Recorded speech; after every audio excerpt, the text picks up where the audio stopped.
Say more cover be Adom TV, Badwam Afisem so Yedamam Watma says ne on the legendary Esther Smith.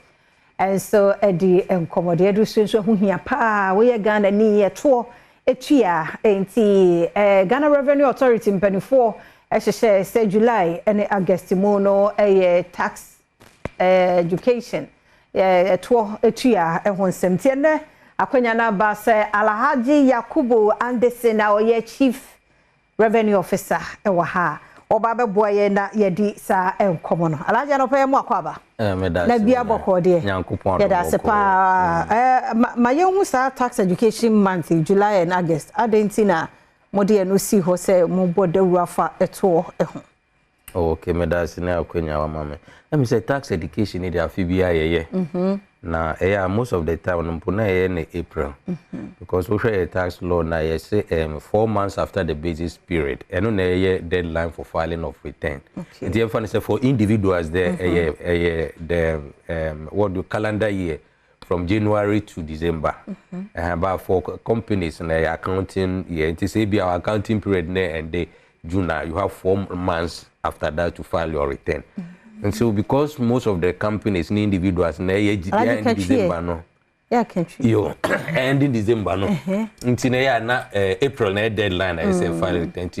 April na fi but I feel the for one reason and I say bibinti no. And the July August no. Na the see o say be ye enchirechiremu na amanfo nso no be hu na say na efata say omoye. Because you see we no be adwuma omo itu ato no omo ye me fa ne say customer kra me nim say na mekan no omo ye customer say na one o customer so e dey a say won ye nchirechiremu no hu ade a say enti na afie we no July and August dey so say be nchirechiremu na afie so no ye nchirechiremu no so no e man akwanya na yeso ye de beti omo so how na ateti a omo fam because enye easy and na form sa especially ebia value added tax as jije na fa bra ban ebia pay as you and workers our form no say multimedia busumi so mo betiti no mo de nti no eya na say eba sometimes crampo ye amendment and brother bibia system say omo itu ato no ye koni akochirechire mo no mo hu na ye say omo ye. Okay, wow. Wow. Na I don't think hu hia say Ghana ni ukra tu ato na eto na etua ya na mo de dey. Sa question we me say ngro bi so but you see ya na ye refi say enoma pi na ye say me na wo ye mfa ye sika ye okrom ha ye ntumi ye. What me dem oni mo say kwan ye da ha ya akosi we un say ye guso ai no ni nyina ye to sika ni bia na ye de ye. Okay. Wo hu emfa say doctor for pi ye wo mamun eni nurse for eni misi me ga adwuma organa ni nyina na ban sika bi na bosom so a judge for ne akina ye di tua omoka nti say anye to na excuse me educational infrastructure. Okay. Nti aban sisi school adan ebe my young correct me akosu sisi akrampo say aban di bibia be refer free secondary education. Yes, yes. Ni nyina no sa to ye gigi ya bi no na ye di tua afi ye ba beto aba security esa aban be for app security the police for soldier for immigration what the fire service be free from nyina aba so mo be se ne be ya asomdwe ne basa me basa nkrofo nyina no wona sika na editu amuka aban sika ya no editu amuka intina ehu hia pa se hwe wo ha ma menka asem bi nchero me first na me office wo VAT house asi ufi dansoma na obaha ubedu ubetwem wo aboso kan run about before ubedu ejuma mo sometimes that stretch ne kakra bi no it could take you 45 minutes an hour before you cross. You see omo be say interchange no udu ho apɛ within a minute na wa cross to the other side say develop na me boa say abangu so oye obechebulamti na ufi aboso kan ho no omo bi wie na ebi etuma na amanipa ho ahenha no that project no it runs into millions of cities enti me no why yet ha say no yes em fa yes kan koya ye me while ebe benefit bia benya ho emfaso enti sa na manyina we a I say ankrankre yenko aye ntumi ye no eno na yes ye nyina yenka bom na obi entu ankakra ye nyina yenka bom na etu ankakra na doso na doso na ede aye ma me kan say project aban ye no krom ha nyina ni suko adane ade nyina no say even in podu ba bi na se ntumi ye sika no to na ejije na enso esa abankobo wo sia akobo bo sia no kra bo se na ese yetua ebe de na yetua sa to ya ejije ya ene de betua ene even infanto interest da ho nyina no so both in the short and long term no tax money ne na ye bibia ntine se yeti ase a at least why your mamba pay do bia momodi no tua ngakra ntine ba okay now into one was also tua tax obia oye adwuma na unya income no okay manage is a chargeable income say with your tax even say tabletop cry na uton ade na unya income kakra I think so as individual and the first 5,580 or the infant is approximately 6,000 annual income or not what they albeton I'll be na fi mu nyina say eno no untu ahwe no ye exempt but beyond that no say untua nti ye obibi kra ho ya friend tax number be mo ho a omo modwan get hairdressers na ade no e bia wo so me no utua 45 cedis this stays depending on the size so wo hwe mu at technical and so bia so say utua value added tax for instance yes say o ye adwuma na say wo annual turnover wo ton ade e be do afi no waton 200,000 2 billion OCDs yen kase mfaso na mom revenue na wo ton ade na ne bedu dia na say waso say wo throw din na oje pay as you earn why be adwuma kakra wa for workers be say 10 15 bi utu a mo ka bo sumia na say obe register na bo sumi bia yen kase wo na eno no eye wo na obetu na mo no obetu am ka na what if we say multimedia mutu o ka multi film na mo de aba sa enti ye primary obligations as a taxpayer wo Ghana eno say na individuals no so better na yetimi amiti say on say obligations no so we your mamba pa na say na makan nyoma ye de tuo sika na ye nyina won so no benefit there na say for instance so waso say na nchechira me de bai wajuma de na so pempe so be say wo tro din na oje to registration na friend registration na say wo control din ewo tuoji krata no na so strategic akran de bo abai so eno echi no unya tro din wi a na ensign na say bosumi bia o sa fi bia o ne wo tax types ni p obi and for instance value added tax no monthly pay as you earn so monthly withholding tax monthly corporate income tax there your quarterly as a self assessment your annual returns and nyina say ye nchirichi mo na omonte ha enti say utro udin wi a na mre ne so say o file return na say o return ne ko enti we nyina ye kan ye hwe mfaso de wo so say me file me taxes ene me file ye hwe mfaso de ene wa won file no de wo so ye bebe no so mom ye mo ma memra sese e me kwaba na kwaba biem ye mo kwaba biem e Adom TV Badwam na o hye no mene Ghana Revenue Authority mpanifo na e kasa ya mene Alhaji Yakubu Anderson edin komodada ya san enya owura Victor Akogo so ababa kan yensa wa hanti yensa mo kwaba ye da se na ye ko twa ye ho abai na me bisa emfaso de wo so say me file me taxes ene man file me taxes a ehun semno te say emfaso pi na ewo ho say taxes na gasa kra na oyi obi a oje to a efoso e ma wo keep records atretre nti eno na ebo ebia mpo na afibi mu no wo records na chere say when you loss waboka wo ebia wo course na explain me sure dan you see her say some dey adwuma nkwa de yes ye free bibi capital allowance afi do na say mo ye we ya say mo ti kana mo bo wo ho no mo beti bi na mo de etuetu na kakra enti o keke nyina bo mo awanhwe bedu we na afi bi no kra no na loss but say won keep records ana say tax no ni wa ebia na emfo aho enti na eno no bo adwuma ku no kra ma won say adwuma no ekọ sure na say you know but what did I make and echi no you be who your friend is refund e bia file return na ube say for instance VAT o you be a exporter na say o cost na expenses na friend input no more than revenue and as output now the continuously for 3 months yema refund anchor for the but one file return even if one return employer we now file on send to me can return no into filing of return no ema kwan akwanya na se wonso and there will tax benefits p home reliefs one file return now ultimate claim relief. So for instance ebia me what dependent spouse ma ware me ren ye adwuma otifie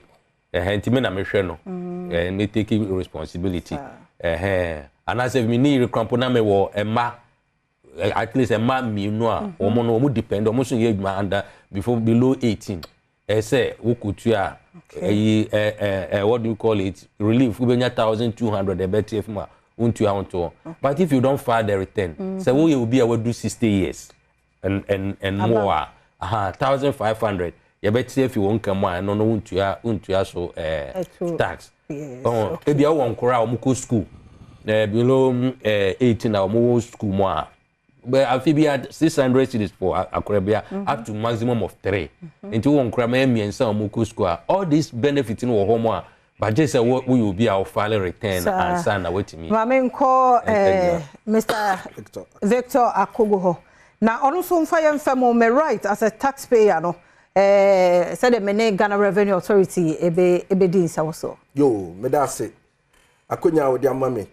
na me ka esisi biom say tax tua no eyamra na omde ahyehye. Sir. Na emra no mu no ma taxpayer no right.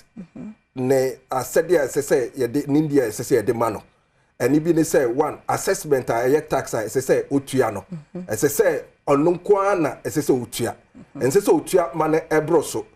ye ma tax 100 no na esese otua ensese otua mane ebro 100 no se wo fale one fale return na penalties ba penalty na ya hyehyɛ no na esese otua ana se wentua tax no mrakwan mu a interest da so no ene na esese otua. Number 2 se assessment na ede ma wo na edoso edodo a wo ho kwan se wo betro krata senti no yente sa tax no eso ema emre no ko facha ye pa na memfa no nwie emre no aso a ne senti se me wo problem a say na Ghana Revenue Authority handle sa dispute no. Yes, wo dispute wo problem wo tro krata ne ba ye ko wo tro objection ne ba o ye be impedifo be transfer no wo tua 30% wo objection a wo de aba no da wo tua 30% na ewie a impedifo be transfer ahwe sentiase anya dwuma ukọ ye new asoye e friend ITAP eho na when tiase ensa anya dwuma wo kwan se obekọ high court wako appeal court akọ supreme court and am say emra ene ye de ahyehye as a right of taxpayer no we are entitled to quality service say GRA no obedi nkita ho awo akomapemu obe respond to wo queries no immediately it no who so many rights to even confidentiality and privacy and refund. So which your tax no man you have a refund. So those are some of the rights we are entitled to. But before the rights, what obligation? So an obligation is say ube file or return, ube register with your tax, and ube disclose information be available. She say GRA no yeah they are benwo. Our taxes, our future. No. Yemfa mu nsi ha. Ya mo ntom re ne dodo. Mwanya kwa explain. Yada mwase papa. Nti owura Edward ne Alhaji Yakubu Anderson na yete won kan free Ghana Revenue Authority. Na mamenkai was a Franco Trading Enterprise eguso eton ne ma papa no. Nti say Nokia, Samsung, iPhones, smart TVs. And as a tabletop fridges, Franco air conditions na wo pe any CCTV cameras and so a yanko Franco Trading Enterprise. Wono na wo sanyo no enyina bie enema papa shanon so se ubo remo ewo Franco atena ye bia de me boss onyina wo benya bi mfa number bia wo ba bia na mom fa we 0246422338 0246422338 and 0555939311 na one Franco Trading Enterprise akasa na we dey me boss ye ma 5 minutes nka ho they said ahoke kana sa more party say no ya hwe dispute handle so no say ya kan wie ya ntwa so but na me pese we no right no ba ko ka ho confidentiality say wo bana ye na wo bedi nkita ho as multimedia ya ba ha say ebi aba ye audit no mama information be very very sensitive because of where we come from no yenya information be very very sensitive workers crying obi enim top management pen enim into tax officer about na ye the information na ma wa enye se wo ko na wo ebi wa ko fi ana se wo na wo fa ko tena bi e ba mo no we yes we tiamra the taxpayer nya information now ya obetimi eteki on is one of the right okay enti ya de ebeya ojumayeni bia ebedi so say obetua ne to yes you to say the medical kai no say one say wo ye ejuma a edi sika ba unsem a aye emfaso a one emrane show say we register with Ghana Revenue Authority so wo ye ejuma na say we turn over your more than 200,000 a say we register for VAT na charge na collect VAT no ama abai wo ye agent for government into the all collect VAT no ama abai the tosu mienu any sentinel obe file return every month and I say annually every year personal income tax return and a corporate tax income tax return no and no your annual return your monthly return a PAYE withholding tax and a VAT and no OGGA ubebu ho akonta every month bia ama aban ube call taxpayer portal www.taxpayerportal no hona ube ko akofale o return no ubetua o tax no so tax no so ubetua no bosom timpacho mintwa no na quarterly mintwa no nti de wo kire adwuma na me ye no ho eto na metua but I to say enwuma no mo bi wo ho no ma ase mokọ ho no mo a like who tie nipa no the way an adwuma no different ase ye hwe company no aho fair ne how a wa structure nyama na mo de charge no correct say income tax mrano ejina bibia e friend self assessment and voluntary compliance self assessment they say one kasa unye wedwuma no una unim mfaso a unya enti say one dikai anto anu ntu anka nkire say mfaso a menya ni eho tax say bituani a yenya ye de yakotiti mu no ye be hwe wo business no kasiye am make assessment amount sade na mugu nyuma bebre pa o da bi ntane yakọ akonya ne se wo a wo ye ejuma no wo na se wo ka e kire yen se ejuma mi ye mfaso say na menya and am saying no eto say na metua self assessment na voluntarily compliance na every busomu bia no tax say utua no obetua so when timi and declare anya self assessment na wa ma commissioner general no ho kwan sent no onanka sa assess tax no netua na do metim say do ha me pese me de kakra kan won say sa question ya obi say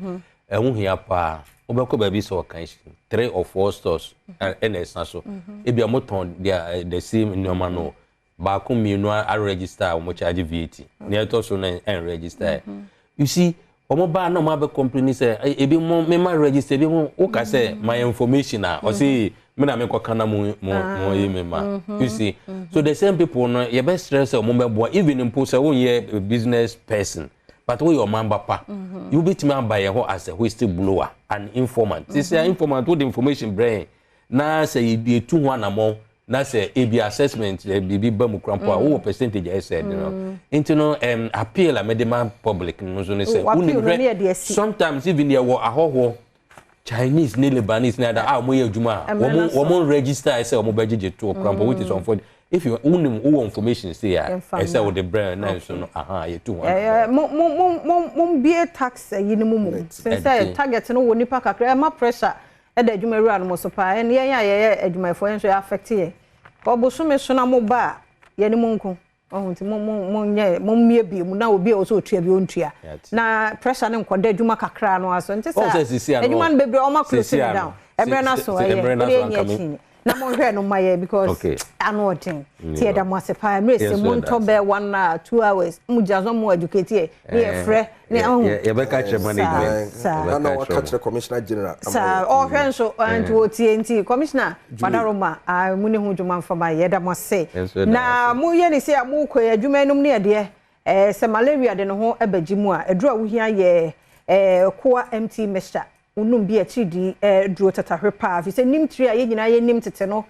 wo yare ani ye pru bi no me ade eno na koa research and manufacturing limited for akeka boma on dia ye koa MT mixture bi ye atidi duro malaria duro wonu mu a ebo ama ho ye wodene entam pa From 0244 726611 0244 726611 and 0591 565 778 na one kwafo edin komotion nso oyo obatan akora tu a no fo no na wonyem ana wo 12 years under Mr. Wonum said Druyi Ebe Shannon say FDA for Ajenkratoyi. Atuma had a ma coin and open como ye de see be dear fear among quarter maclo, mamma fa said that Emma team nina kwasi I a crado at the assemblage to was so na fe people's forum so akba yedase.